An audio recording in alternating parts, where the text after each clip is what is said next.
Then we already go through this shit of opening back up. That's how I fucking feel about this. I mean, I guess we'll see. I guess we'll see when the numbers rise and the death toll rises as well.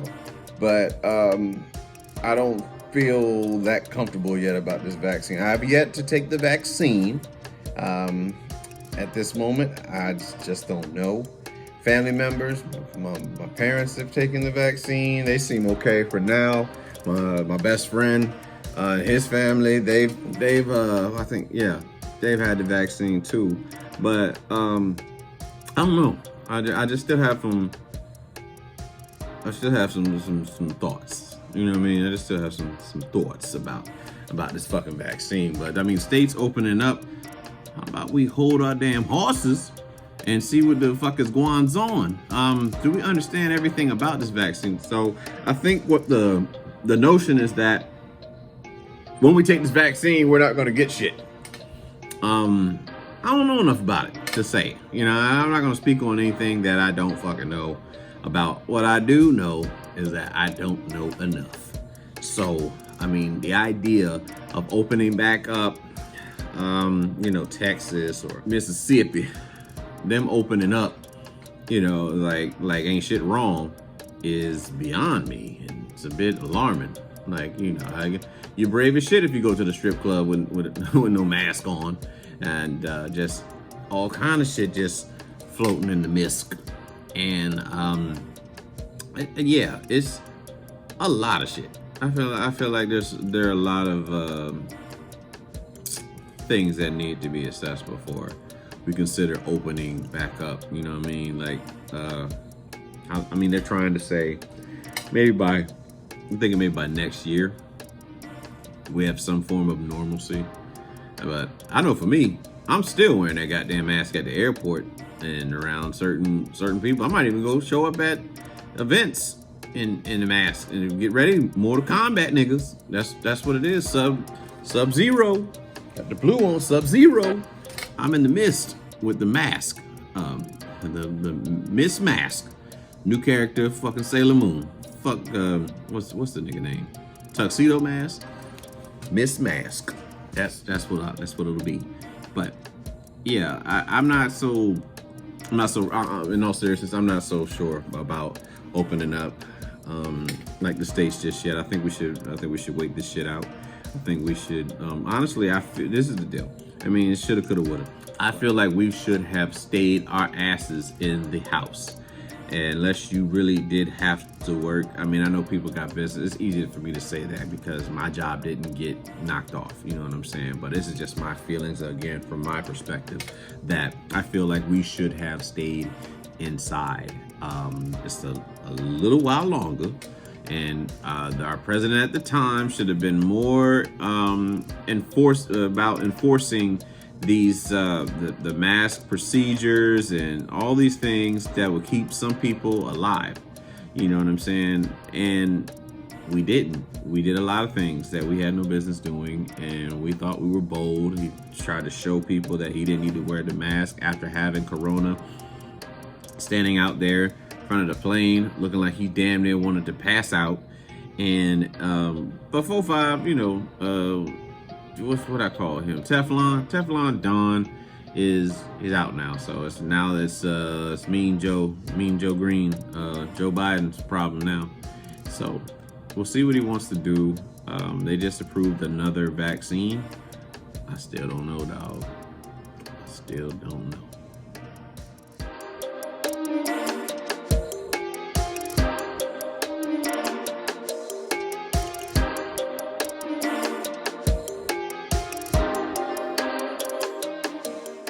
I feel like a lot of these young guys are dying soon because we're living in a time frame where social media is reigning supreme, and we have this tendency to be very insecure about who we are and very braggadocious.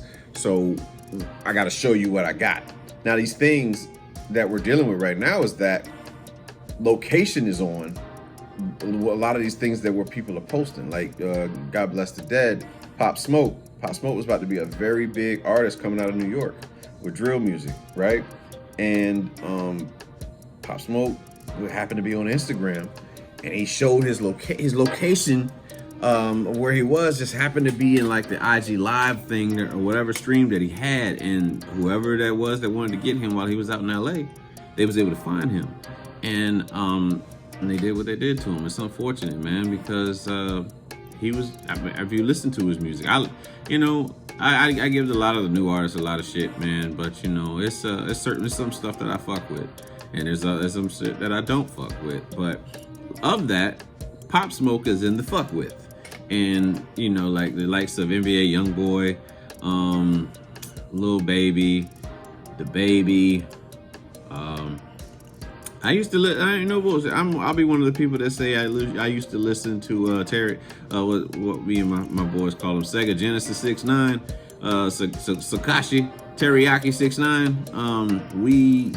I listened to I used to listen to his first hits and shit like that. At that time he was on the Breakfast Club, and him and Charlemagne, like, he was pissing anybody that could piss Charlemagne off. I had to understand why.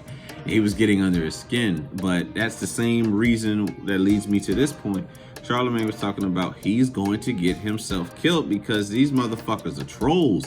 They like to troll, again, a lot of the issues that they got going on within hip hop today. And of course, for those who don't know, like, the reason why like the hip hop genre seems to have all the kills and the murder and the violence and all that stuff is because hip hop came from the streets, like, for real, like real street shit. You know what I'm saying? Like, there was a lot of people backing hip hop music that you know what I'm saying, that were involved in street life.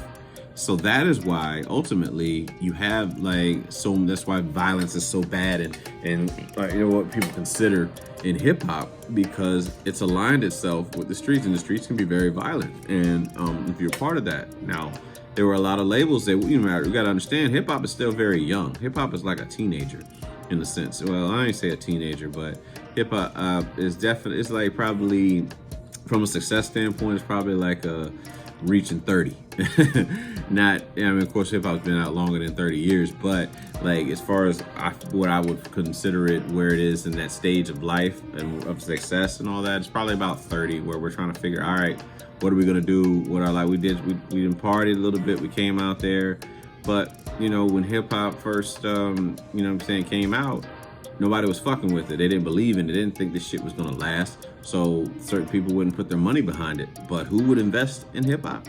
The street guys. So that's ultimately why, you have like the violence there. Now, as far as like the artists being like killed today, it has a lot to do with social media and that validation shit, man. They telling themselves, be it they're talking about where they are. I've seen Kodak Black get arrested while on IG Live because he done said some shit. Seen other rappers get arrested for saying they were gonna kill somebody in a fucking record. And it's just so many variables that go into the idea of why this happens. But it's unfortunate because you got guys like King Von. King Von made he made drill music too, and but he was good at it. Like, I'm not able to speak on the street shit that he was involved in, but as far as music go, I really did enjoy like a lot of his records. King Von, what's the nigga that got shot in Dallas? He had a good, he had good music too.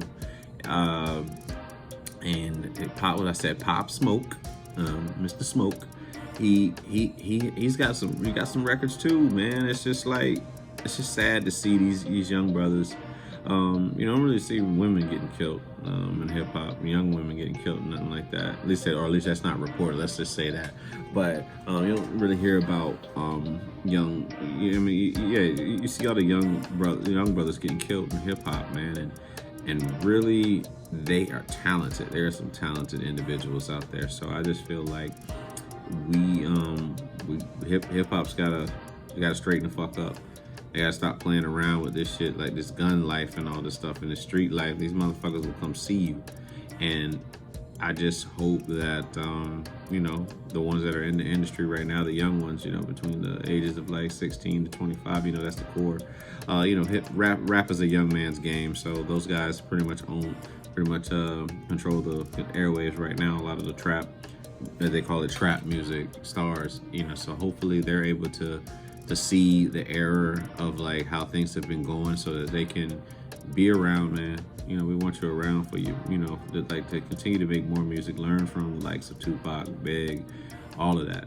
But keep making your music, impact those, man. Make change, and yeah, do what you can to stay out of, you know, stay out of front of the barrel as much as possible. I mean, of course, you know that street life catches up with you, but hopefully you guys will stay around and make some more music for us.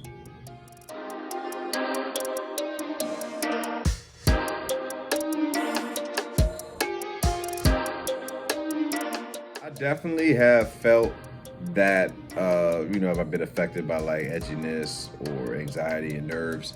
I've been dealing with that shit since I was a little kid. You know what I'm saying? Like just the whole thing. When I was young, and you know, me and my daddy, you know, we didn't talk that much. You know what I mean? Like as far as like you know, the father and son like relationship dynamic and all that stuff. It's just an old school father, one that just goes to work and you know and does you know, comes home, make sure everybody's had food, like you know what I'm saying, and then kind of just did his own thing. You know, it wasn't really no like real engagement at a you know at a younger age. So whenever something would go wrong, and like mom's voice, you know, I'm used to that shit. Cheryl can, you know, my mother, she could yell the top of her lungs and that shit wouldn't faze me.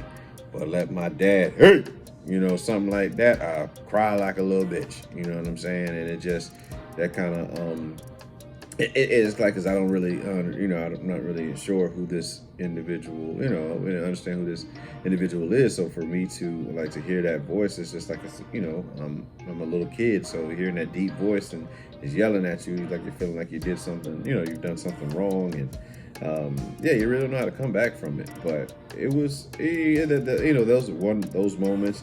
And then the moments of being, you know, chased, coming home from being outside late at night, and I'm on a bike, right? And my neighbor Rob, I don't know if Rob ever see this thing, man, but you know, we all grew up in the same area. It's like, this is like 1995, 96 in Burbage Grant, and I'm coming home, and three of his dogs got out. And when I tell you, they chased me down the street, and I was yelling, "Mom, me," like loud at the top of my motherfucking lungs. Just screaming, running down the street, and anxiety like a motherfucker, scared to go past there, thought the dogs were gonna bite me, whatever. That was traumatic as shit. You know what I'm saying? I was a sensitive little boy. Very sensitive, and you know, needed to shake that, you know. But I did, of course, getting into toxic ass relationships, man. And like when you think that, you know what I'm saying, you feel like you're being watched, you're being stalked, and all this shit, you your nerves get really, really bad, and it's wild when an individual just, again, I mean, of course, the same can be said on my end, but as far as like pretending to be something, like to the, you know, to me, like smiling and shit, but meanwhile, you're watching me like a hawk. You know what I'm saying? Everything I fucking do, and it creeped me the fuck out when I learned about this shit, and like being, you know, with all the lies. It was just bad all around, man. We were just bad. I think we were bad for each other. We had some good moments. You know what I'm saying? But ultimately, it was not supposed to go that way. You know, again, I can only apologize for my part in the shit, but it was a toxic ass relationship. And then on to top it off of that, to get into another fucking toxic ass relationship. And it's like you're just prone for that shit. And when you know, yeah, it all stems from like what you saw growing up, you know, as far as what looks familiar to you, you know what I'm saying, as far as like relationships go, being like seeing healthy relationships, never seeing one, and just trying to grow. So again, it goes back to that whole thing of being like dealing with what's best for you, and then first what's familiar to you. So if somebody's like trying to, you know, like to love you or some shit like that, nigga, get off me, back away from me. But if somebody's making you chase them and all that shit, it's like a fucking moth to a flame. I gotta have it. It's like you constantly trying to get that shit. It's the brass ring. And but that's that anxiety that you get. You get that anxious avoidant. Like when you grow up like the way I feel like I did, you get that anxious avoidant love style. You know what I'm saying? So it's like you have a fear of abandonment, fear of like being neglected and all that other shit, and these are things that you just have to learn from. And but I would say those are some of the feelings that I get when as far as like that I feel like would equate to edginess, anxiety, nervous, like feeling like somebody's gonna leave me. I feel like everybody's like that I love is going to leave me, and that's why I wouldn't let a lot of people in. And you learn things about yourself. You have to realize that you are, like I said, that you are worthy, that you are lovable, and that you'll be all right by yourself. Let's just say people do leave, because one day people will. The people around you, everybody around you is going to die. There's none of us. Me, I'm going, one day, it's going to happen. And all our friends, our parents, it's it's not something we really want to think about. We don't know when that time will be, but you gotta learn to be all right. And I think a part of me never really got off the titty mentally. I was mentally still on the titty of my mom's, and it took a while to realize it, but everything is unraveling. It's like realizing how strong you are, how strong you've been, not just for me but for people around me. The impact that I feel that I've had, be it good or bad, on their lives. You know what I'm saying? It's just like you're more than what you've been telling yourself, and it's just these negative voices that's not even yours. I watched a video over the weekend when I had my phone detox, and he was talking about how like self-hatred gets implanted when you're young. You know what I'm saying? When you're like a kid, and these are not even your voices, but you hear something long enough that it just stays there. So we have to ask yourself, when you start downing yourself, saying that, oh man, I'm not lovable, who the fuck told you that? That wasn't even you that said that. That was, I don't know, you felt like that was what your mom was teaching you to be. That was what your cousin was making you. That was what those kids in school said. All of that, you know what I'm saying? We have to break that shit down and realize that, yeah, man, you know what I am? I'm all right. I'm the one, I'm lovable. And because we all are. I feel that way. I really feel like we are. You know what I'm saying? A lot of us is just hurt. You know what I'm saying? And hurt people, and we just pass on that motherfucking pain. So we have to learn to love each other a little bit better, and maybe we can get over this anxiety, this nervousness, and this edginess shit, and pretty much all rise together. But yeah, I don't know. I said a lot, but I think it should be helpful. But to answer that question, I think that answers your question.